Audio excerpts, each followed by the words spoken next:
Yo, Yeah, we're yo. on. Yeah, What's up, good to see boss? you. Great to see Um, you.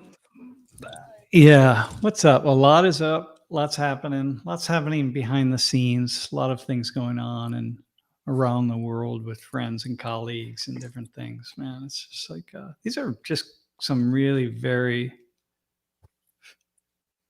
uh, uh, troubling times. Yeah, it feels like it.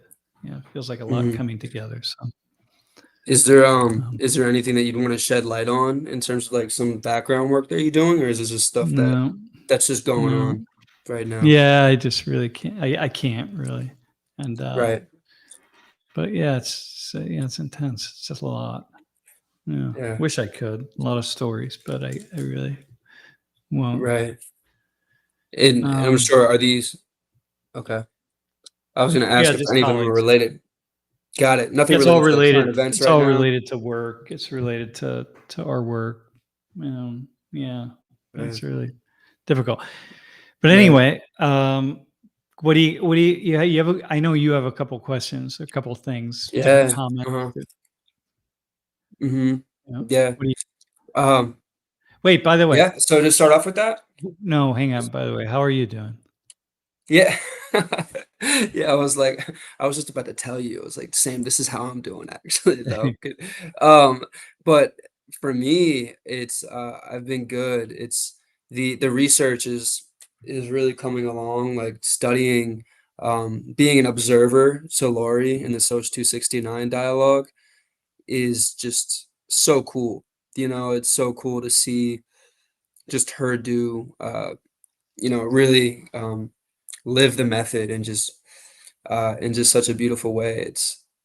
And just to break it down and have the opportunity to watch those lives and then continue to have um, like colleagues to work with to best interpret the data and to like best Mhm. display the method is so cool. So that's like a blessing because I'm not actively facilitating all the time, but to get to watch Lori do that is amazing. And then the students that are in there that get to witness Lori doing that is just so beneficial for them to just live in that Yeah, experience. yeah. You Um, can't you can't overestimate the value of having a really talented facilitator like Lori, because Lori's sort of off the scale talented, but a really talented facilitator in a yeah, conversation that is very complicated and multifaceted and potentially volatile, right? Um, yeah, yeah, you can't overestimate that. yeah. And the way that she holds all of those Yeah, complexities is yeah, just awesome. yeah, yeah. You put 12 people in a circle, and every one of them thinks that when she's doing her magic, each person thinks they're the most important person, or they're no more or less important than anyone else. I mean, it's just like, whoa, man. Yeah, it's really Yeah. profound, actually. There's is it okay to speak to a moment? Like not include names, but just speak to a move Yeah, that she yeah, did, yeah, which to yeah. me was really awesome. And I think aligns with this idea of um the two ways that we're trying to display the method to external audiences. This move would go into the category of like changing the rules of engagement of how we should facilitate groups or work with groups.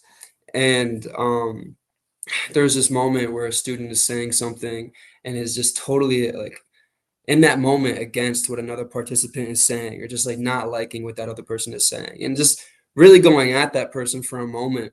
And Laurie is like, whoa, whoa, whoa, before you attack the idea, you know, why don't you express like what you're hearing and like and just and respond to it, and it's so cool because like Mm, when thinking about the Socratic inquiry and the method, when thinking about combat, conflict, collaboration, and conformity, it's still interesting to understand what exactly combat is in a dialogue, but uh-huh.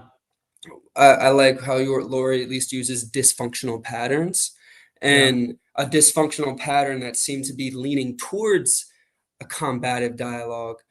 And she immediately was able to like transform that into conflict, where it's like, oh, instead of attacking the idea, how about you just respond? You know, listen, what do you want to say? What do you want to respond? To respond to what you And think what you heard the person saying. Yeah. exactly, Yeah. yeah, Because and when you have to put it in your own words, yeah, I mean, it really is. That's a brilliant twist right there, right? Because once you have to put it in your own words, now what you're really doing is you're questioning something that you just said too in an odd way. I mean, it's really it's so fascinating, right? And so often yeah, people get triggered and they hear one tiny slice of something that's very complicated and they go after that thing and yeah, they're not really responding to the whole complex idea. Yeah, that's right. cool. That's And really they're like cool. out of right. And they're like away from this space of listening, but she like puts them back into the space of listening, Yeah. you know? So, And what this is, for those of you who are wondering what we're talking about, so the 800 students in the lecture class, they each one of them has the opportunity. Well, it's a requirement. It's a course requirement, but to sign up for a facilitated conversation with 9 of their classmates, and it's all random. We just put them in these groups randomly, and so 2 different times in the semester. It's a 90-minute, these are 90-minute facilitated conversations. And the facilitators are 2 people that work at World in Conversation, which is where Elijah works. And it's the organization where Lori is the director, my wife, and I was a co-founder, but I'm not really involved in it anymore. And so we founded it 23 years ago. And so along with that, so here every day you have these conversations going on that involve the students in the class. But along with that, there's another group of students, 12 people who are currently registered for the class. They have weekly conversations for the whole semester, and Lori facilitates that. But Elijah is observing the Census, conversation and then picking out certain key parts, and then we'll put it yeah, up on video so people can see it, so you can actually see how it is that students in the class are responding in a very direct way. right. Because what you hear them say when we bring them in front of the room and in that big classroom, it's not a conversation really. I mean, you can't have a conversation in a room that size. So you Right. get some sense of what students are thinking, but you really don't get a full understanding, you know. Mhm. So Elijah, you hear And a lot of things that you would never hear in 100 Thomas, right, like you Right. get because it's cool. The conversation that you create in Social 19 really still seems so impactful. It's just and the students really are saying things. You know, there's a great opportunity for Mhm, students to say mhm. things. It's just the difference in this format in Soc 269 is it's a Yeah. literal dialogue where they have the platform to just speak for way longer, you know, and just have the Yeah. Yeah, opportunity to yeah, have yeah. a real conversation. So And it's people sitting yeah, in a circle, so yeah. yeah, Yeah, so and that's cool. Yeah, yeah. that's very cool. Hey, what do you Mhm. have, you have a couple questions, a couple things that have come up. Um, Yeah, yeah. So usually, like lately, the past 2 weeks, been looking for questions or comments that people will post on the Social 19 YouTube page for each class. mhm, And mhm, for this one, just found more so comments. And there's 2 comments that stuck out to me. And mhm. one of them was this one. Which, yep, and it looks like Jeff has it. So it's interesting. It's a really interesting comment. It says, "This class is a mess. Professor is too often too scared to challenge the nonsense." Speaks Um, this. Well, I don't know what yeah, the so from that's Speaks not what This. the so listen, so my job isn't to challenge. First off, I don't know what the nonsense is. Like, I'm not sure what nonsense is. If what we're talking about are ideas that young people have, and these are 18 to mostly 22-year-olds, right? Um, they're just thoughts that they have about things that they haven't, most of them haven't thought about, because when they volunteer to come into the room, they get or to come up into the front, they don't know what they're going to talk about. So I don't they mostly have not had any previous consideration of the topics. Uh, Right. so if we say, well, they don't have anything to say or they don't know or whatever, and that's what the nonsense is. Well, that's the point of it, right? We're just asking people Right. to think and then put it into words and speak it. Um, in terms of me challenging, uh, I don't know what kind of challenging I can do really, right? I'm walking a tightrope in there all the time because I I'm asking them to take a risk to come sit up in front of the room and show the world, show the rest of their classmates, but also show the world, reveal to the world what they think about these complex issues that they certainly um, not have rarely thought about, if ever. And these are complex issues, so that you have books, thousands of books are written about every single one of them, right? So I'm not sure where the challenge would come in, right? They're taking a huge risk.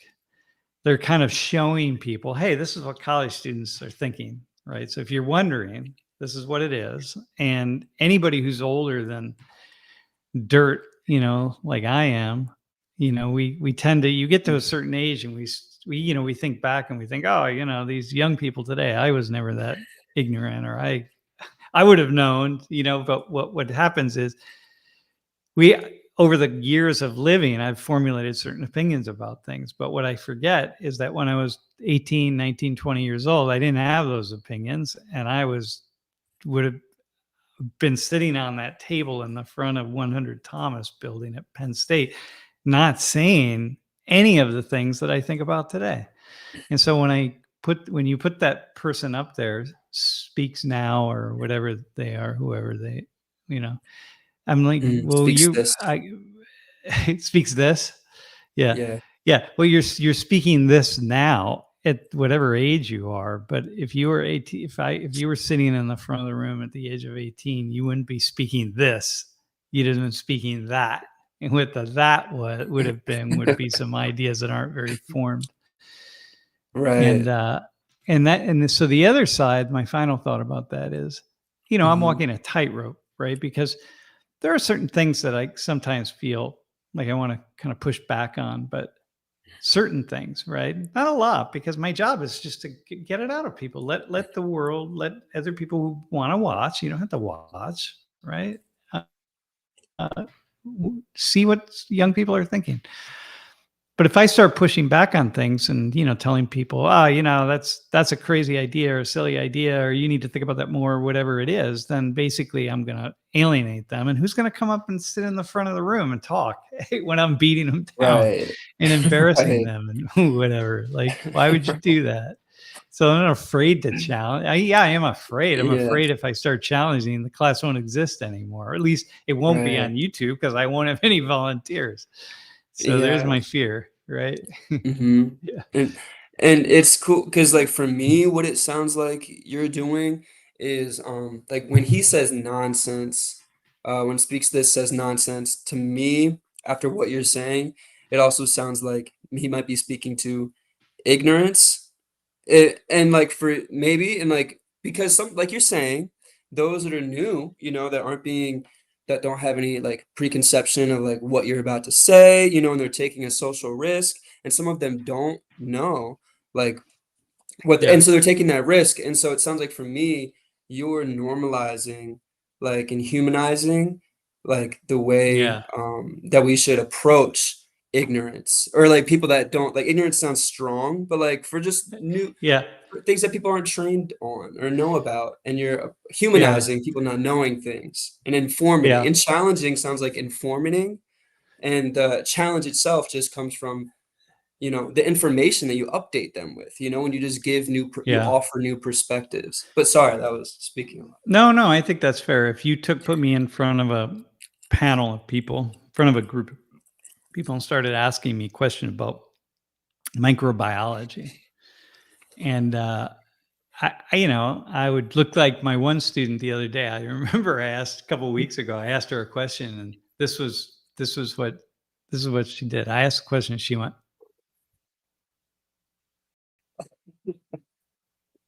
That was it, man. And I went, oh wait, hang on a second. Do I need to re-ask that? Or I mean, her brain was just either it just froze, or and then I later I thought about that, and I thought, if I was 19 years old and she was 19, right? And I go back to my university, University of Toledo, and someone asked me a question like that kind of question that right now to me seems very simple, right?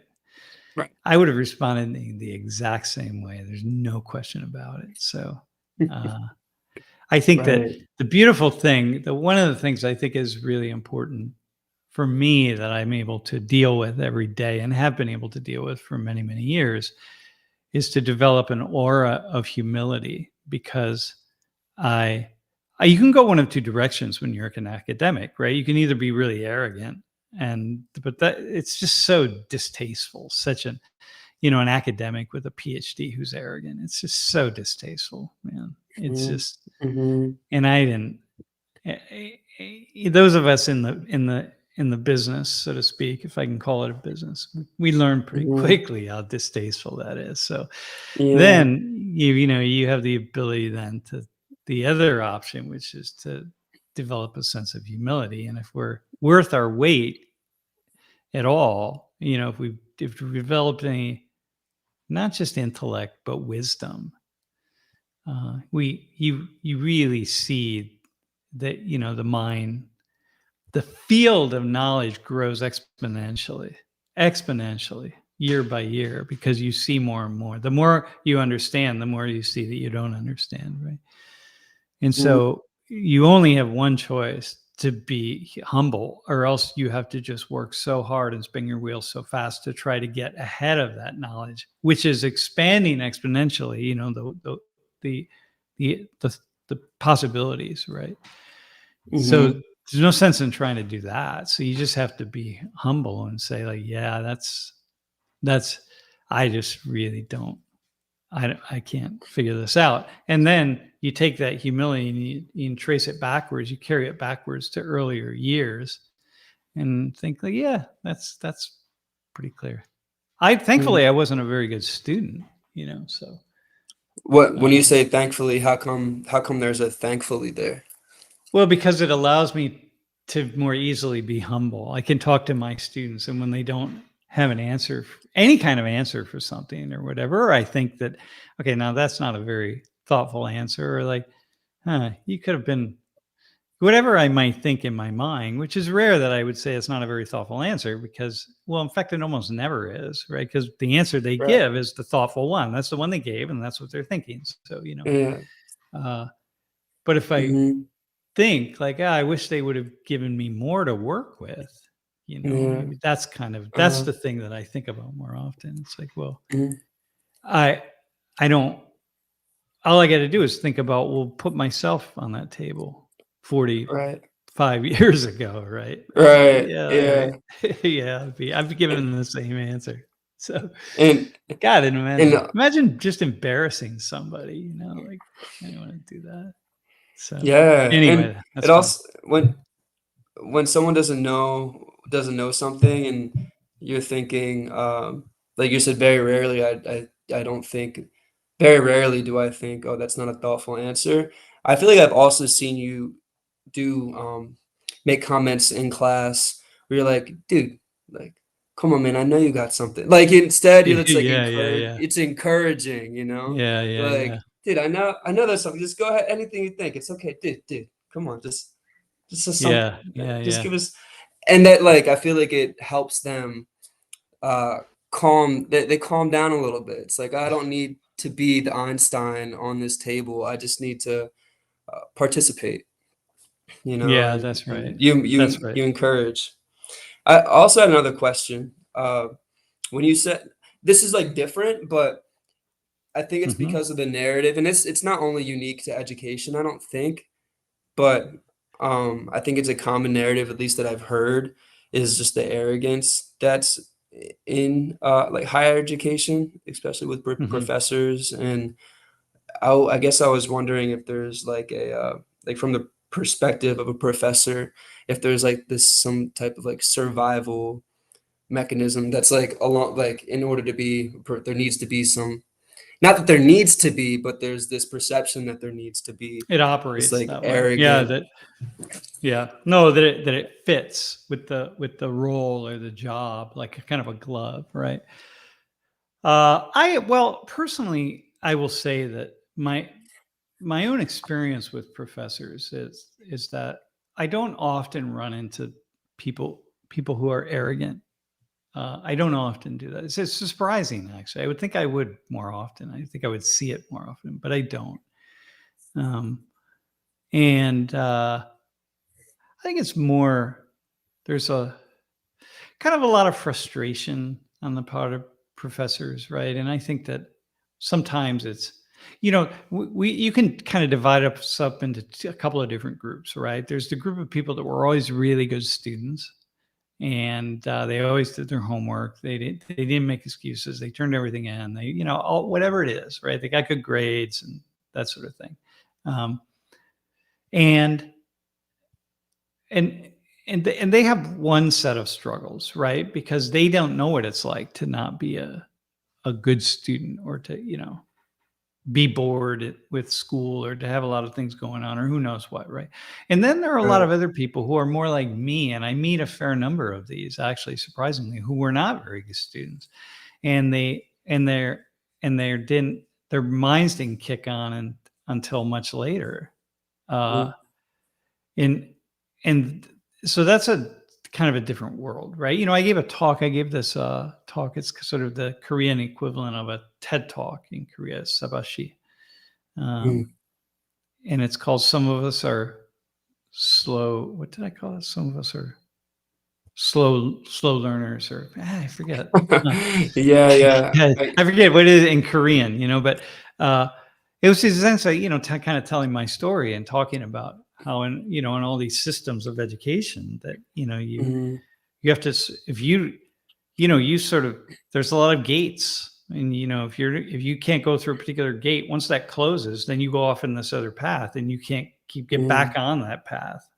So And like when if you you go s to college, or so you go to and trade school or it technical school, and and I would have been, I never would have been able to be where I am if I were living in a lot of these countries like that. mm. Yeah. When you say gates, can you that's an analogy for, like, more literal, Yeah, like uh you don't score well enough on an exam, like an entrance exam, to kind of get right. into a particular program, pre-college program. And then you're not in the pre-college high school program, right? And so that gate Mhm, closes. Now you got all these people in the pre-college program. Now you got to score what you need to get into a college-bound program. And if you don't do that, then you get close. You get shuttled off into another side road. And right. well, I would have been shut off way back, So anyway, Mhm, mhm. hey, Yeah, and you had another question about, someone asked about Latinos. When are we going to yep, talk about the yeah, we can put that up too. And, just a quick comment on the on the slow yeah learners thing. I just yeah remember it's cool that it's, like, being perceived in a positive light, because I remember my dad always being like, "It just takes you a little longer," when I was a yeah kid. And I definitely didn't take that in the most positive way, yeah I was like, yeah yeah yeah I was like, "I'm yeah just slow, I guess." yeah Um, yeah. you That's know, all right. I'm slow too, but man. My whole life I'm slow. Hey, so sorry. tomorrow, strangely, this is kind of a cool comment, because Yeah. tomorrow, as it turns out, we're going to do a class called the Puerto Ricans, Los Puertorriqueños, Boricuas. And yeah, so strangely enough, we got a lot of Puerto Ricans in class, and it really stems from that second class. I think the first week, the second class, and I talked a little. We had a volunteer who's Puerto Rican, and then after that class, all these Puerto Ricans came up to me saying like, "Oh my God, I want to volunteer. I want to Oh. talk about Puerto Rico." And so we're going to do a whole class. I've never done an entire class on Puerto Rico, so Oh, wow. mm. What classes on, Latino culture have you done? Have you done many before this, or is this, like, one of Yeah, the yeah, kind of a fair amount, on sort of Hispanics, Latinos, like we kind of what we're talking about, race in Latin America, which is I think is a Mhm. really interesting subject matter. Immigration, of course, is kind of a constant thing.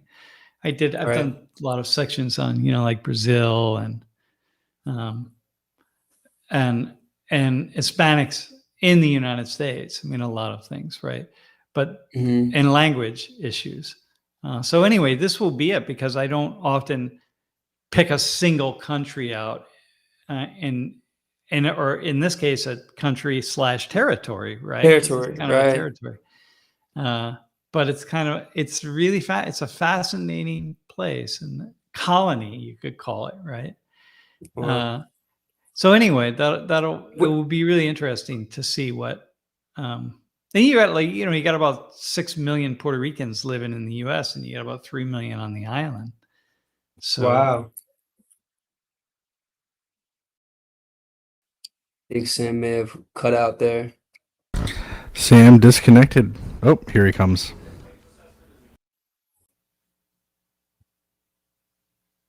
Sweet. You cut out for a second, but I think you left off at there's 3 million on the island and six on million the east side, in and the six, U.S. yeah, 6 million in the U.S. Yeah. Hmm. I mean, and of course, Wow. how we define that. Okay, who's Puerto Rican? Really? I mean, are you of the 6 million? Are you Puerto Rican because your grandmother's Puerto Rican, and then you really dig your grandmother, and you think it's really cool, so you then check off the Puerto Rican box, right? Or Right. were you? Hmm. Was it your grandparents who were born in Puerto Rico, but your parents weren't, and maybe you've never been Yeah. there, or maybe you Right. went to it's one of the resorts or something, like what is it? So it's these Hmm. things are when we talk about that it with when we're looking at the counting Hmm. demographics, it's very it's always very complicated. Um, To truly you know, define who is of like yeah, of who what who is ancestry. yeah, who is right? Yeah, what ancestry is. I mean, we're trying to define ancestry, right? Like what is it? Yeah, what's it mean? Is someone Puerto Rican just because the Native Americans, we run into this, right? So many Hmm. people claim Native heritage who we just can't, the indigenous tribes, we have some 570 tribes in the US, right, that are recognized by the Right. federal government. Right. Like 40% of them are in Alaska, but still, right? Right. Well, the tribal councils would, Elijah could say, yeah, I'm part Native American, Choctaw or something, Algonquin, or Hmm. who knows, whatever you want to say. Hmm. Uh, but the tribal council, the Choctaw Tribal Council or Algonquin, they might have a different thing. Like, well, hang on, let's look back, think who's your parents, who's your grandparents, who's your great grandparent, and they may be like, hey, well, you can call yourself that, but we don't, Yeah. we're not gonna call you native, Hmm. right? Hmm. This is pretty What common. it makes me wonder, because I'm not versed on like the process of immigration for Latinos to the US, specifically like Puerto Rico. What is the history, if you don't mind giving like a brief, um, maybe uh, take on like the history of how like there's so many Puerto Ricans in the US compared to Puerto Yeah, Rico, and the question when you brought in the indigenous tribes and like define like who is indigenous based on yeah, ancestry and who is not. It makes me think back to a dialogue that I was observing where there was a person who was um, their nationality, was like of like a Latino country, and then yeah, or Hispanic country, and there was a person that was American, but also of that same ancestry, and there yeah, was this conflict between like, oh, like you're not this because you're not from here, yeah, and I always noticed that yeah, what are the relations between those that are from the same ancestry, even though they're not from even though they're not born in the same or their home country, um, well, and yeah, that's it's really two questions. I interesting. can I can condense the question if you need to, because I kind of spoke on two different things. The history between like immigration for Puerto Yeah, Rico, yeah, and then yeah, also yeah, the crazy and unfortunate tension between those of the same ancestry that are from the U.S. and those that are born yeah, in their home country, or their ancestral country, and like the tensions between yeah, yeah, those yeah. That's individuals. interesting. Yeah, no, that's really interesting. Well, okay, so here, I won't say much about Puerto Rico. Maybe next week after we do the class, I'll talk about it. Right. Um, Hmm. but Puerto Rico was a Spanish colony, and so all of the Spanish-speaking countries in Latin America were Spanish colonies, right? So, and they were a slave colony, and so, um, but around the turn of the 19th century, um, the, the Spanish gave up Guam and Philippines and Puerto Rico, and to the United States, really. And the United States sort of held on to power for a hot minute, and then they gained some kind of independence. But Puerto Rico never gained its full independence, and there are quite a number of reasons for that. But there was an independence movement that started in Puerto Rico around the late 1950s, and Independence the U.S. From the the U.S. U.S. Yeah, yeah. And to colonial rule, right? First Spain, but Spain just sort of gave it up to us, right? Like, okay. Oh, Uh, okay. but and then the US, this was a time when anytime there's some kind of independence movement like that, it's going to come in from the left, right? Because the left is always going to, it doesn't have to be, right? Because it could be nationalism from the right, but for whatever reason, it seems like it most often comes in from the left. And this was a time when the United States was really battling communism in Latin America because of the rise of the Soviet Union and the rise of communist movements around the Western Hemisphere in particular, right? So you saw all of these anti-capitalist communist movements all over Latin America, right? Which just kind of Wow. makes sense, right? These were, you know, regime or governments that were ruled by a very small number of people, very wealthy landowners, and with a great deal Mm. of support from the U.S. militarily, economically, and so on. Every country in And Latin America and in the Caribbean. So, um, which was making them oppose capitalism or this. yeah, no, okay, it brought the opposition. Said like, look, well, I'm looking around and I'm seeing this is my government here. This is this is a neo-fascist right wing, these are the rich landowners, that goes back to Spanish times, right? Or in Brazil, Portuguese times. And so, Mm, or in Haiti, French times, right? Because they're, French controlled a few different places. So, mm. uh, if this is what it is, you guys are going to call this democracy. What I see is a military government of very wealthy landowners who are controlling everything and getting support from the United States. So if that's what democracy is, then I want an alternative. And then you see the Soviet Union, who is saying like, hey, look what we did over here in Russia. And now we've got these other states around us, and we have this thing called socialism or communism. This is really What was it? awesome. This is the uh, people's power movement. So if mm, you're a and- indigenous, labor union activist, and you've watched in, let's say, Puerto Rico or Ecuador or Venezuela or Colombia or wherever, Brazil, it doesn't matter, Chile, Argentina, and what you're fighting for the rights of fellow laborers, but the government clamps down on you. Your government clamps down on you and throws you in jail and kills all the leaders. Like, well, that's what capitalism and democracy is. You know what I mean? So I don't want that. I want the opposite of that. And so the right. opposite of that just sort of became what the Soviet Union symbolizes. Now we're going back into the 50s and 60s and 70s, right? And up into the 80s. And so, like, okay, well, this is the rise of communist movements in Latin How, America. And so they how just come in is on the left. Yeah.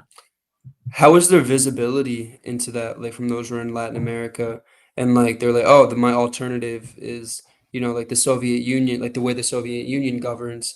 Like, how is there like visibility into like, Well, oh, this is my alternative? Yeah, that's a really good question. People didn't know. Nobody was studying the Soviet Union, right? I mean, it wasn't, but you were getting books and you were getting tracts and you're getting, like Che Guevara, like after after Fidel Castro and Guevara and the Cuban movement succeeded. They were fighting in Cuba in the late 50s and take over in 61 or 60. Whenever they took over, I don't know. I should know this. I'm a Latin American studies person, but like I used to Oh, just wow. have all this stuff in my head, but it goes away, right? Right, Well, right. you're just studying the ideology. You're not really studying what's really happening because Oh, you're a labor organizer. You're not in college. You're just not studying it. You know what I mean? And I remember right. my first trip to Latin America. Just to go to Which these is left bookstores and see all these tracks and people talking about. They just wanted freedom from the bondage of that was represented by their military, by the rich people in power in their countries and the United States, which had no interest in democracy. By the way, I mean that's just was mm, a given. So uh, anyway, Puerto was Rico, this mm, brings us back to Puerto Rico. So this independence movement starts, but naturally it's an independence movement that comes in from the left. And the US just beat it down, man. They, start in the how? late 50s, early 60s by arresting all the organizers, by demonstrations, breaking up demonstrations, shooting people. I mean, one thing after another, they're throwing people in prison, not only in Puerto Rico, but also in the United States. So there's the whole movement, COINTELPRO, this counterintelligence movement that was started, but in the FBI here in the U.S. to clamp down on any subversion, mostly from within. And Puerto Rico was considered to be from within because it was territory. Mm. So that's how And they, can you define destroyed the Black Panther. Yeah. and can you just define subversion, just for Yeah, the subversion, any attempt to undercut or overthrow the U.S. government. I mean, not overthrow, but the Black Panthers, they weren't interested in overthrowing the government. They were just thwarting the power of the government. So, I mean, they Mhm. had a few people who thought like they were silly and thought they could somehow come together and overthrow the U.S. government, but those are just knuckleheads. You know what I mean? Those are like some of these Right. college students who are like, yeah, like that. I had a black student years ago who swore to me that like that the government's lying to us, that actually like 40 to 50% of the population of the US are black. But he never left Philadelphia, Baltimore, Washington, and New York. And I'm like, dude, hang on Mm. a second. Get in your car tomorrow and just start driving toward California, my friend, and count the black people. You know what I mean? So you have that kind of stuff, but mostly it's just people. Yeah, you had a movement, right? And we crushed them. So today, by Right. the way, very few Puerto Ricans want full independence, but you don't get to vote. Like they're not able to vote. If you're on the island, 3 million people on the island, they can't vote. They don't have Wow. Well, representation. They don't have anything. So, and not yeah. only that, but so they can't. They don't have representation. So when when a hurricane blast through and 2/3 of the island is without electricity and they need a couple $1 billion to fix their entire infrastructure system. They have no representation to get that.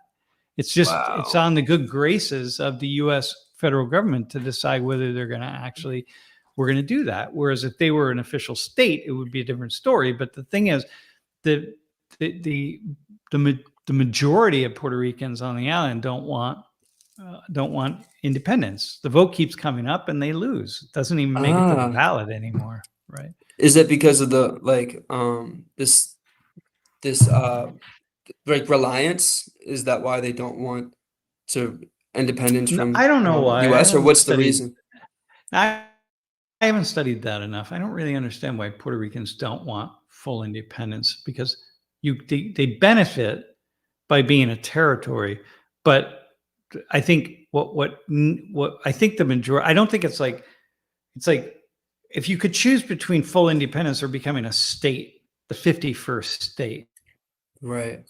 of the US, You'd I have a you'd wanna be a feeling that state. vote for statehood would succeed. Yeah. Right. Yeah. Yeah. Right. because But anyway. essentially if you're independent, then you're on your own. Yeah, you're on your own, man. But like I don't know that Puerto Rico, you don't have a lot of natural resources. I'm just not sure going at it on their own would be the best idea either. But I'm not the expert on Puerto Rico. And so Right, a lot right. of Puerto Ricans aren't the experts on Puerto Rico either. So I think it has to be thought. I'd be very curious about it to talk to some people and find out. Yeah, yeah. But that's Yeah. yeah, I think that was my question before is I think just like how governmental affairs impact relationship between citizens of different places. Or the perceptions of Americans Yeah. and like but anyway, Mm. that I think you kind of went over that, but I think it was a Hmm. question that arose when I was observing a dialogue based on like the Latino from the home country and from the Yeah, ancestral yeah. country. Well, And okay, so here, let me respond to that. It just we can talk about look. My ancestry is I'm about half British, I suppose, right? British Isles, right? But I don't say I'm British American, like I mean I don't say right, that because I don't have a direct connection, I mean, well, I do. right, I speak English, but I don't speak the Queen's English, so uh, right. I don't I don't know. Um, You know what's interesting? Oh, but mm, had my mother and my father been born in London, let's say, or Devonshire or somewhere, right? I maybe I and I have more of a connection there. I would probably say I'm British American. right. Hmm. I mean, why wouldn't I? I mean, I would have that kind of connection, but Yeah, I I don't know that. I see this with my class. I have all these volunteers, and the white American volunteers. I'll say like, "Hey, what's your ancestry?" And the vast majority of them, the vast majority, will say, "Well, I'm an American. I'm from the U.S. Uh, but my roots of my ancestry is my father is Danish, and my great grandparents were Danish, or whatever. My mom's family comes from like France or whatever, something like that, but I'm just American. Very few people, white people anyway, people of European ancestry, refer to themselves as like French American or right, Italian American, or something very Czech American, Russian American, right? Only people who are right. more recent, who have more recent lineage, right? So who are like first gen or second gen, right? Now, the one place where I see it more, I mean, I just gave the example of Italians, but the two groups that I'll see more is like Irish American and Italian American, because That there will seems present themselves. to present themselves in that way. They'll actually say that so German Americans won't say I'm German American. Austrian won't say I'm Austrian American, right? They just a French American. You don't unless you know you're you're born there, or your mother was born there and you speak some French or something. And you've been there multiple times. White Americans just won't say that.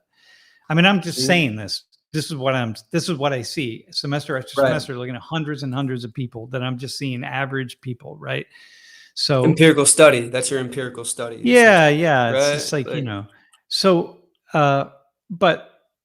but Italians, there's like an Italian pride, like Italian. Yeah, I'm yeah, Italian. right. There's something there that people will Right. just like feel a more of a pull, and Uh-huh. and Irish, the same thing with Irish. Maybe it's just the St. Patrick's Day and you drink green beer once a year. I don't know, or something like that. But Yeah. it's often that kind of Mhm. those two What ancestral groups, man. I will for see it. those Not words not always, but I'll see it more often. right, and that's, like, specifically for, like, the groups that are, like, grouped into, like, this whiteness, right? Yeah, Like, yeah, yeah, yeah, is that what you're saying? Where 'cause yeah. or to no, is that it sounds like no. You're like, Well, "Yes, the but question no." is no. So the question becomes, at what point do you cease having a connection with some other nation of the world? Because almost Right. everybody in the US anyway. Mhm. Everybody in the US has some connection to multiple lands. You don't have to go back very far. Okay. Mhm. Somebody has connection to some other nation or culture out Mhm. there. Oh, Right. I would say basically everybody. Unless you're, both your family's from, Nigeria or Uganda, both your Mhm. parents, and they were born there, and family's been living in Uganda for generations and generations, and you're here in the US living with your parents, then you basically are half Ugandan. You know what I mean? Like that's Mhm. it's very easy to say, yeah, I'm Ugandan American or whatever. Mhm. But very few people have that. And so we're all mixed up, and, most people don't use that a lot. But, So we will see it more with black and brown people. Yeah. yeah, that's interesting. So, like,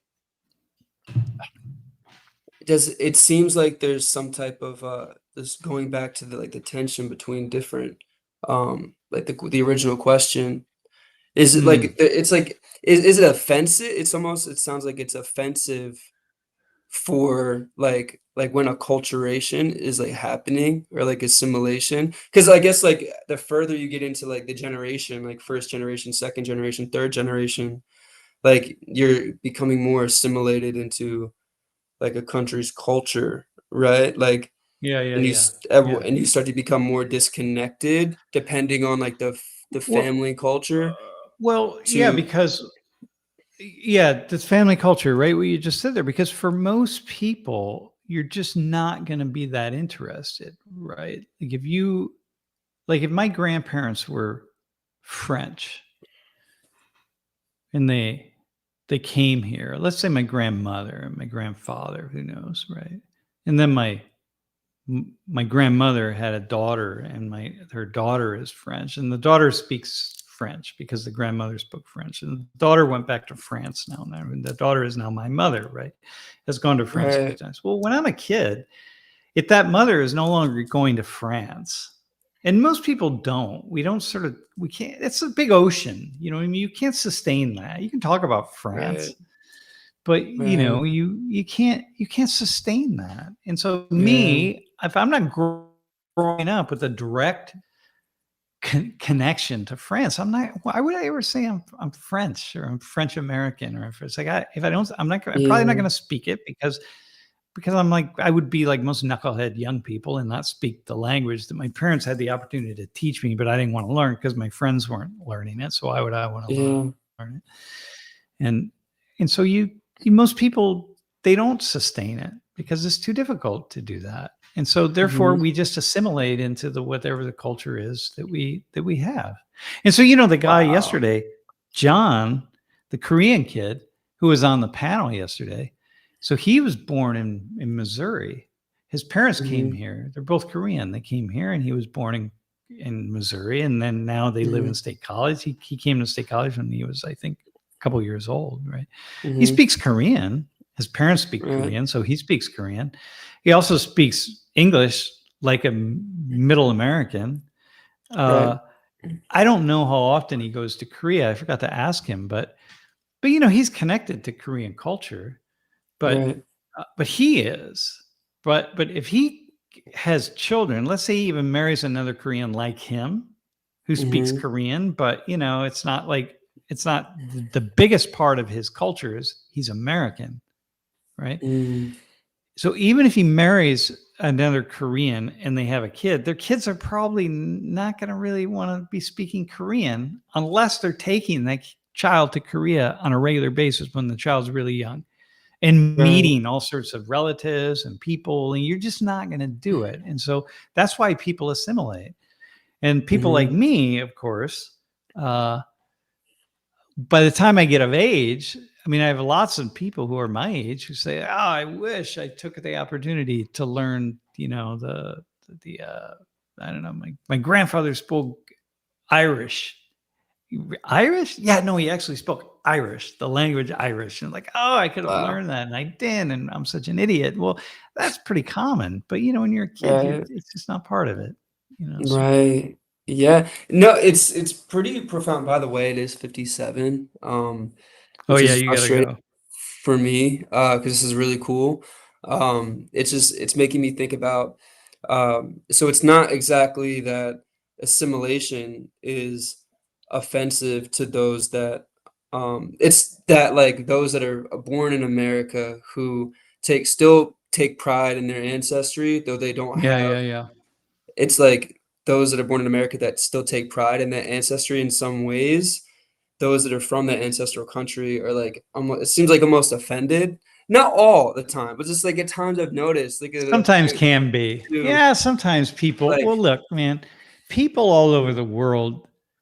You know, so many people have kind of a love-hate relationship with Americans, right? It's like the right, US, we're a really cool place. I mean, it's cool, man. The US is very cool. We're like, there's so thanks, many parts of this culture that are really awesome. And then people also right, feel some kind of way about, you know, right, Americans. So when you get here, yeah, you're from Chile and you get up here and people say, "Yeah, I'm Hispanic," you know, because my parents are from Chile. And but I don't speak Spanish, but you know, I'm Hispanic. And then the right, Chilean who's here is going like, wait, hang on a second. Then you're not Chilean. Like, what do you mean? Like, what do right, you know, you don't even eat it's Chilean empanadas, you know? So like, what are you talking about? So people will have that. and Whereas you're for an me, American, and that, yeah, yeah, and you're an and it comes American. with, So like, go eat your McDonald's and your KFC and let it go. right, But I just feel like I feel like it's cool when people feel a connection to other cultures and in addition to one's own.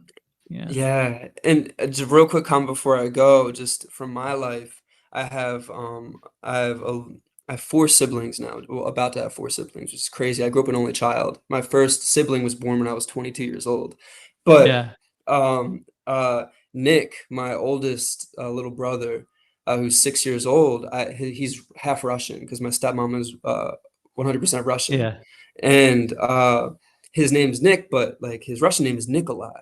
Right, and so I've Nikolai. been like, yeah, and I love that, man. I love it Yeah, more it's a than cool Nick, to be name. honest. Yeah. And I've been trying to call him Nikolai. We were playing basketball one time, and on the board, like he wrote Nick, and I put Elijah, and we were putting our points up, and we were playing indoor basketball. And at one point, I erased Nick, and I put Nikolai, right? And because I'm trying to like get him to Yeah, love yeah, that yeah. name, but Yeah. it was so profound and like sad. Speaking to what you're saying is like how they don't want to be a part of it at times because like he'd be Yeah. like, no, I don't like that name. I don't like that name. I'm like, it's the coolest name, man. I know, man. Like, Yeah. We and have we have we have millions, hundreds of millions of people all over the world who are annoyed at themselves for not taking the opportunity to embrace, like learn a second or a third language and they were kids and really embrace things and like, you know, but yeah, and some people don't, they don't really care, but I don't know. I'm a sociologist of culture, global culture, right? So for me, I think it's just awesome, right? And right. yeah, so I don't know.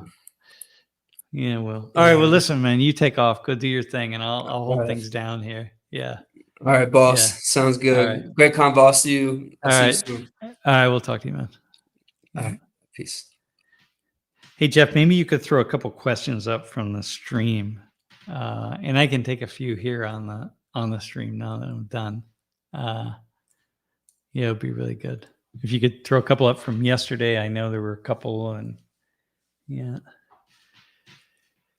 Why are North Africans considered white in the U.S. Census, given that there are millions of Black North Africans, especially because, yeah, that's kind of interesting, right? Um, yeah, that is a really, really interesting question. Well, they're not always considered white, right? The census is changing all the time. I think I saw someone write in the chat, like, census happens every 10 years. The way we think about race and ancestry, it changes all the time. And then I think 10 years ago, for the first time, we just allowed people to write in exactly what they were. We had an open-ended question, but it's yeah. I think that somehow North Africans, we kind of take the Berbers kind of become like the central focus, right? And and we just sort of reference all Berbers not being even really a singular tribe of people or group of people, but actually, anybody who's light skinned, and we sort of lay that out. So I think it's a really, really interesting question. Yeah. I don't know. That's a great question. Because I look at Egyptians. I mean, when I was in Egypt, there are a lot of Egyptians that look like, Southern Europeans. But by and large, I didn't see very many Egyptians that I thought looked like they were Central Europeans. I wouldn't have called them white. So, yeah. So I don't know. Yeah. But people nonetheless there are many Egyptians that have light skin, obviously, and North Africans, but still. Yeah. Yeah. It's kind of interesting. Huh. All right, Jeff, what else do you have? Maybe you got another one. Writing with cringe. What do most Black Americans, African Africans feel about that? Oh, man. Yeah. That's a really, really a good question. Thanks for that. There is a fair amount of I'm going to call it fear in the Black community. Well, look, first off, it comes from both Christianity, a fairly conservative Christianity, I should add, and Islam, right? If we look at Black Americans, and and African Americans of African ancestry. I mean, just put Black Americans in a big umbrella. You're mostly either going to be Christian or you're going to be Muslim, and we see a fairly conservative variation of Christian Muslim thinking, and so people take on like kind of a negative response to anything related to non-normative sexuality, right? So anything that's not heterosexuality. And I say that because it's like the whole alphabet thing, there are so many variations now that and it's much higher. It's not extreme, right? But it's changing with younger generations. Absolutely. I noticed a change in just with the young people I've been working with for the past 40 years. 25 years ago, it was pretty rare to find a Black student who was just completely 100% comfortable with LGBT issues at all. And now it's actually more uncommon to find people who are really uncomfortable, who will say like, hey, this is a sin or this is a problem. So among young people, for sure. So what I see happening in 10 years is I see it continue to loosen up, and that people become much more open. And the truth is, it is really kind of a non-issue at this point, right? I mean, what we're fighting over, really, I mean, most people are not fighting over LGBT issues, and people are now talking about Trump and the fear that Trump's going to roll back all of these advantages and gains that the LGBT, the gay and lesbian community have gotten. It's like they're not going to roll back. Gay marriage is here. Gay marriage is not going away. And basic rights for people who are gay are not going away. They're going to continue to open up, right? So any discrimination, the laws barring discrimination there's going to be like a tiny maybe a attempt at a setback, but it's just going to continue to open up. The laws banning discrimination will just get stronger. I mean, that's just where we're at. You can't go backwards, right? The genie is out of the bottle, as they say, and we're not going to put it back in. So I think that I guess I just see 10 years just continuing to open up, and including in the Black community, as we're seeing we're seeing a bit of a quick anti-gay response in some African countries. like, man, Central African countries in particular, that are like, banning, and, like countries that have like, I think it was the Central African Republic or something that, decided that, being gay is punishable by death or something, right? I forget a couple different ones, but in recent years, but we're going to continue to see an opening up. And we're seeing it in the Middle East, by the way. So I know quite a number of people who are gay from the Emirates, from Kuwait, from Saudi Arabia, that actually are not, they keep it on the down low, but they're not really super afraid. Yeah. It's like people around them know, and it's okay. So that's a big difference even, right? So Islam at the same time, we see all these radical Muslims, but the biggest part of Islam is not radical. The biggest part of Islam is just continuing to slowly open up. Yeah. So, yeah. That's a great question, by the way. Did you plan a class with blind and deaf people? Groups had their own. Hey, you know what, Axel? It's kind of interesting. You can get online and you can find this class I did. I had a student who was CODA, CODA, child of a deaf adult. And she had mentioned to me that she was CODA. She was of Pakistani ancestry. I don't know how we were talking about it. But I asked her, I said, hey, do you think your parents would want to come into class someday? And just, I don't know. I think she was from Virginia or Maryland or somewhere.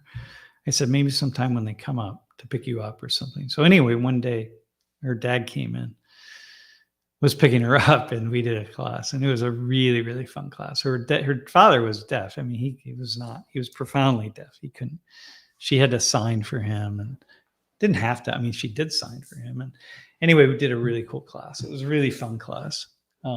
Really fun, actually. If you watch it online, it was great. I got 3 volunteers, and the volunteers had no idea that he was deaf. The class did, because they went in the back room and I explained it to the class that he was deaf, and he was all about it. And this guy, it was really fun. And I said, listen, I'm going to ask them to come out, and they're going to have to convince him to date his daughter, that it would be okay for them to date his daughter, right? Because she was Pakistani and Muslim, and none of them were Pakistani or Muslim. He was okay. It wouldn't have mattered if he did anyway, but that was just the point of it. That was the setup, right? So they came out, and first it took them about 5 minutes to realize what was going on, that he couldn't hear that she was signing for him and stuff. And they were all just like, wait, what is this? It was really, but then once they did realize that it was a great exercise in, at first, awkwardness for a hot minute, and then they went right in, man. And so how quickly they adapted to having to, like, forgetting to talk to him, because they're watching her sign. So they are thinking like, oh, hang on, I got to talk to her. Because one of the things she talked about with her father is that, oh yeah, oh, there it is. Yeah.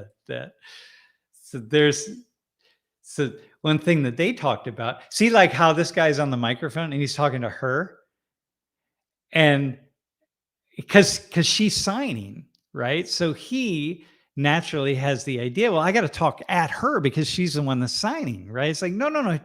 She can hear you, talk to him, because he's the one that you're talking to, as you're trying to convince him to go on a date with his daughter, right? With the whole class was that. It was just really funny. And then, so they had to really get used to that. Right. And they talked about being in restaurants and like having the waiters and waitresses never look at him. They always look at her or her sister or something. Right. And it's just such a really fascinating experience. It was a really great class. It was really a fun class. And it was a way of kind of showing how quickly, we can adapt. And they did, we pointed it out quite a number of times, like, wait, don't look at her, look at him, and then they did, they all kind of broke free of that. But that kind of stuff. It was just really, really good. It was great for him. It was great for her. It was really, and we did what we did yesterday in class with subjectivity, right? We subjectified him and subjectified her, to say like, hey, being the daughter of a deaf adult, of a deaf parent, is just different than being the daughter of a hearing parent. Both her mother and father were deaf. I think her mother had a little bit of, I'm not sure. But it's similar, except in these other ways. So it's like, it's the real people, right? So the idea then is that people in the classroom, when they encounter someone who is signing, who's deaf, the thing is like, hey, don't freak out. Like, remember that thing we did in class. Remember watching the class and being there. It's like, oh, okay, this is cool. Yeah. All right, this is cool. I can ask you about it. You can talk about it. You can, the whole thing, it just normalizes these things. And that's, of course, what Social 19 is about, is normalizing. And that's, of course, what yesterday was about, is just not being objects. Matthew, just because he's in a wheelchair, or Gavin, just because he's wearing this heart monitor and pump, doesn't mean that they're objects. They're full human beings, subjects. Just, you got to kind of see past certain things. And once you do, then it's a game changer. That's what that's really why I love this. Yeah. So Axel, yeah, she's living in two cultures. She was living in two cultures. Yeah. And she loved it, man. Like, people are like, oh, is that really hard? And she's like, no, it's just signing. This is this thing. It's just so fast, yeah, it's a second language, so it's just like being bilingual. Sometimes I'm in a situation where I have to speak both English and Spanish, maybe like translate for something, and I'm just back and forth. And it's like, it just becomes natural, and then if times I get confused. At one point in time, she made the mistake of signing to one of the three other students and not to her dad. Like, you know what I mean? Like, she just like got confused in that moment. But yeah, it was cool. Yeah, really awesome. Yeah. The international dialogues. We're doing a few. We are doing a few. And we're working with doing some dialogues in Colombia, in Iraq. I think we're doing some in Russia this semester. The problem is we got our funding cut so hard, and we're just not able to sustain them. At one point in time, a few years ago, we were doing, I don't know, like 7 or 8 international dialogues a week in Afghanistan, Iraq, and all over. So yeah, unfortunately, we're not doing a lot. Our funding is really killing us. It's really unsettling. Yeah. But all things change.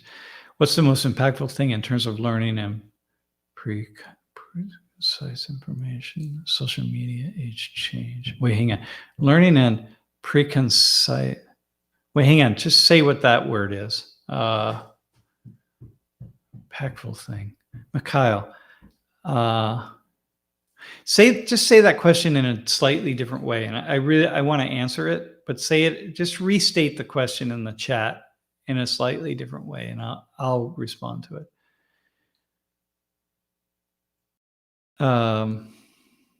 Yeah. Anyway, best part of yesterday's class was when Matthew found out he had 3 friends in the class and not the people I would get. Dude, James, completely, man. Yeah. That was just like, those dudes that was great. Yeah. It was really a nice way to start off the class, right? And it really felt like there was just like there was an energy. And that's what's really key, right? But you have to see, there's gonna be, with Matthew in his wheelchair, that wheelchair becomes such an obstacle to connection.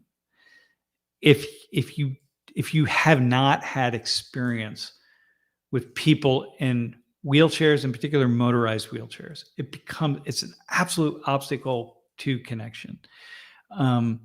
Now, there are probably a few rare people for whom, even in the very first moment they meet him, they've never met anybody in a wheelchair, and it's not an obstacle at all, and they just go in. But for the vast majority of human beings, you're gonna trip over the awkward connection in some ways, right? You gotta have the experience, and once you do, and once you have fun with it, once you see and you engage and you talk and you joke and Matt, he's funny and he's very he has a really cool sense of humor. And so once you have that, it's game changing. And for me, I'm lucky I had these 4 years at Rutgers, 3 where I was really involved in the organization, and it just gave me, I just had these experiences that I could never have otherwise. And forever, it meant that I just engaged at a different level, like multiple people who were blind. And so, I learned, okay, wait, hang on. Some people, they wanted me to just put my arm out. Some people just want me to touch the back of their elbow and just walk, and that's good. But some people want to touch my elbow. Some people actually want, there's somebody who want to put their hand on my back, and like, okay, that's good. Some people didn't want anything. They just wanted me to walk along with them and not say a damn word. They were great. They were walking places they had never walked before. They had it down. It's like, whoa, man, that's so intense. Crossing these busy city streets, and just like it's like, no, I'm okay. Like, well, hang on, do you want me to like help you out? Like, no, I'm okay. I'm like, all right. And so for me, it's like, so someone who is vision impaired, extremely vision impaired, what I learned were like, okay, you got like, there's 4 people, for example, and all 4 people want something different. That means that if I only have one experience as someone who's vision impaired, I don't really know that. So when I encounter someone who's blind, I know I just have because I have this experience behind me, I just have a natural way of understanding. It's like, all right, I got to wait and find out what they want. Hey, do you want assistance? Do you want this? Do you want that? And then however they respond is okay, because I know that some people are going to say, no, I got this. It's like, oh yeah, for sure. And some people might even be annoyed that I would even ask, but it's all good because I understand the realm of all those things. And so the realm of difference, human beings are all very, very different. And so, yeah, I was, I got a lot of funny stories, man. Yeah. Okay. How students learn to take information from the internet, no matter the source. Oh man. Okay. This is probably one of the great challenges of all of us, actually. The fact that students have not, they're not. Everybody has learned that sources are really important, but young people today, when you've grown up with these phones and the information is coming at you so fast and it's so many layers, you don't have time. If you don't have a history of learning to check your sources, if you don't have a history of that, then it's just going to naturally be very easy to just accept certain things. And I think one of the greatest challenges we all face is this generation of young people now who haven't learned to check sources very carefully. And that it's just going to get more and more problematic because all the deep fake stuff and the AI that's just putting wrong information out left and right. You just can't. And I see it. I get caught in it. Like I see something. One of the ways that I teach is I usually, sometimes when I'll pick something out, I'll see some piece of data that is opposite of anything I imagine is probably true. And that's what I'll just go at it, you know. I'll be like, oh, hang on, I got to talk about this in class. But the problem is, I find myself, because I think it's really interesting, right? If I'm the sociologist, and I see something that I think is the opposite of what I imagine it would be, then that's worth talking about in my class, because, you know, it's like, oh, isn't this fascinating, you know? But I get tripped up because I'm starting to encounter more and more things that are deep fakes of some sort. And I have to work really hard to figure out what the actual truth is.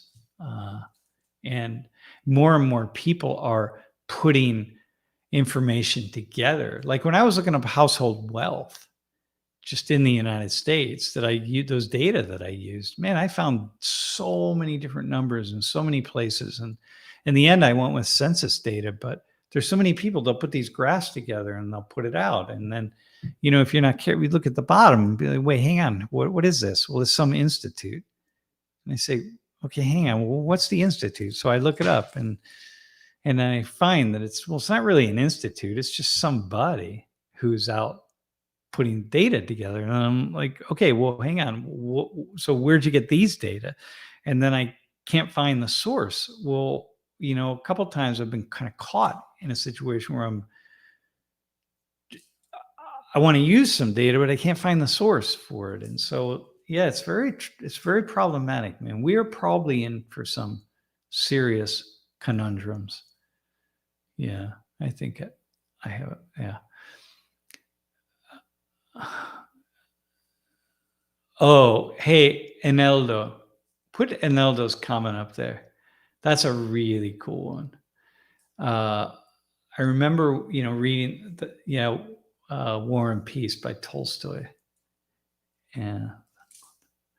So, Eneldo, in English, I think you're from Latin America. So you say peace and war, and I think the English translation is War and Peace, but I think the Spanish one is Peace and War, I think, right? Which is interesting.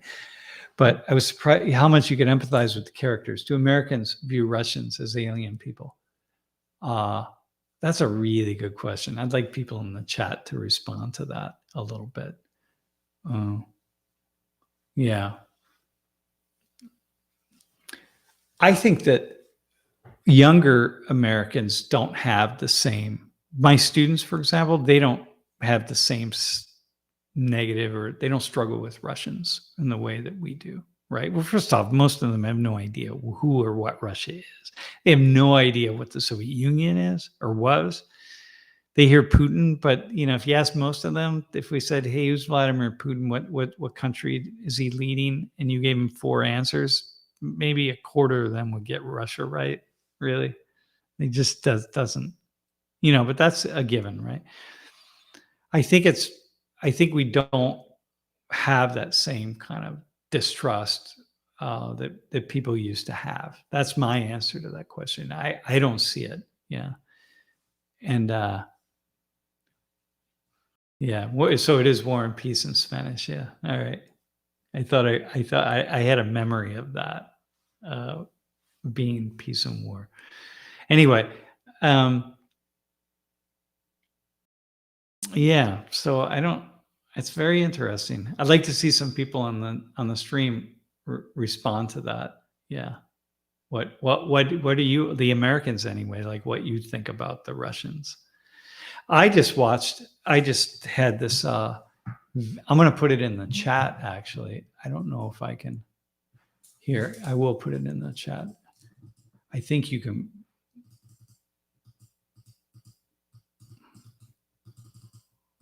Hang on.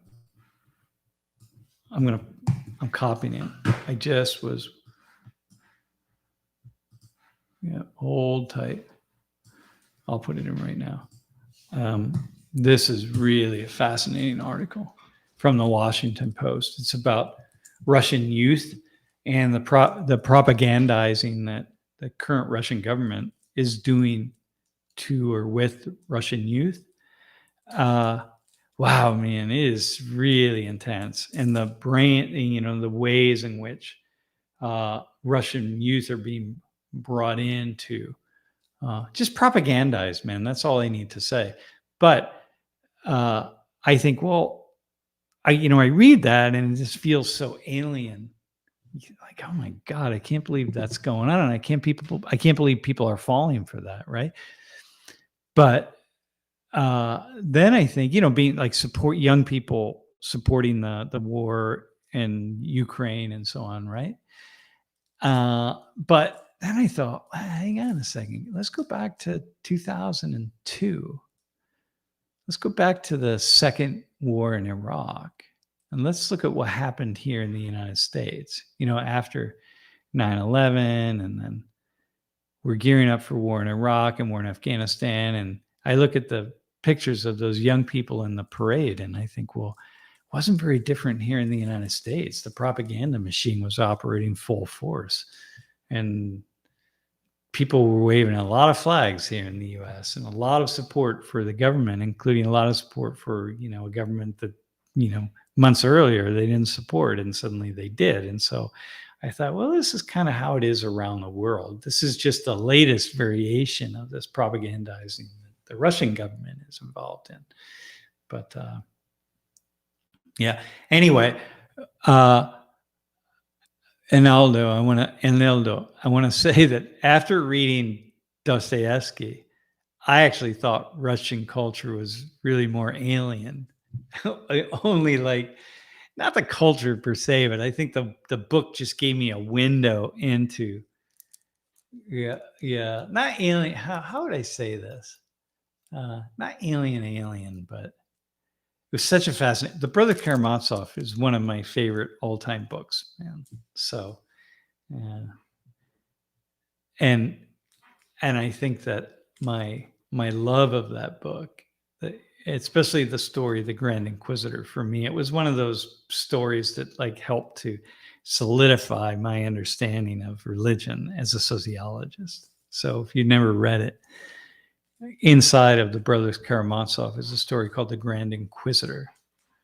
And it's about the Grand Inquisitor in Sevilla, Spain, having a conversation with Jesus who returned to Earth. I think I might have mentioned it on this several weeks ago, but it's really worth reading. It's a beautiful, beautiful story. And Russian writers, Tolstoy, Chekhov, Dostoevsky, are really among my favorite writers. And so I think I felt the sense of alien. I think I just felt like a certain acculturation coming out of Russia. It just felt like a really fascinating place in reading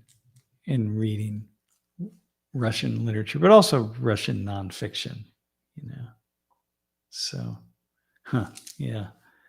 Nothing that I imagined it to be. Yeah. All right, man. What anything else? Any other questions, Jeff? And then we can Solzhenitsyn. Yeah. Gosh. Huh. I don't have anything. I think we're good to go. Well, why don't we just end? Tomorrow will be Los Puertorriqueños. I can't roll my R's because my tongue just doesn't allow me to do that. So I'm always struggling with anything that involves an R that has to roll a little bit. Wait, did you post a question from Eric Shell?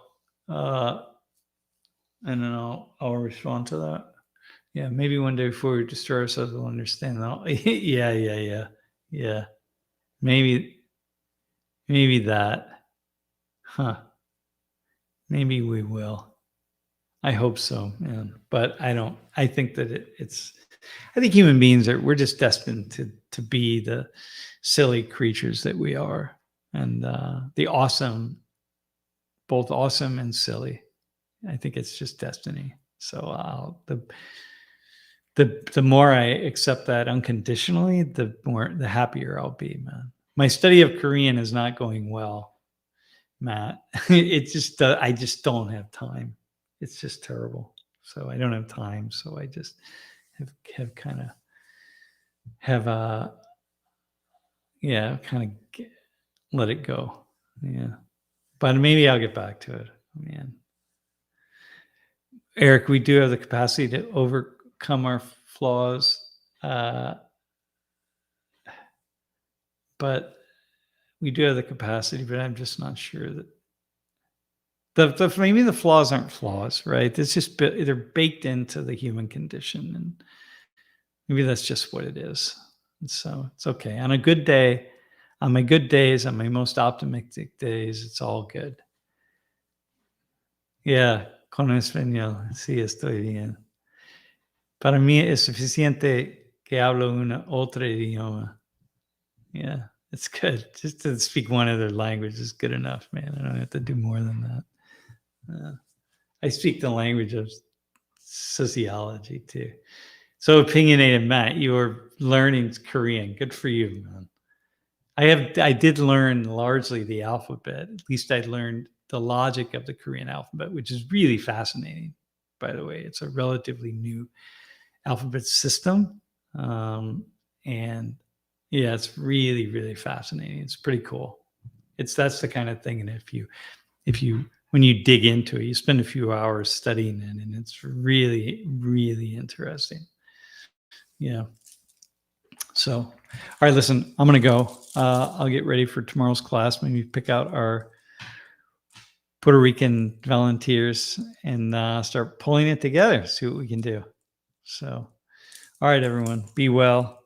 And next week we'll be streaming. Hopefully, if everything goes well, I'll be in the Dulles airport on next Wednesday afternoon, because I'm going to Bogota tomorrow night, and I come back next Wednesday. And so hopefully we're going to try to stream. I'm going to try to stream from the streets of Bogota. We have an exam on next Tuesday, but we'll have the first 30 or 35 minutes. And I'm going to try to stream from the streets of Bogota, interview somebody. So it'll be, interesting. It will be really interesting, I think. So anyway, that'll be anyway. Next room will be tomorrow the class it's class 10 tomorrow, isn't it? Yeah, it's class 10, not class 11. But it's all good though. It's all the same. All right, man. Okay, everybody, be well.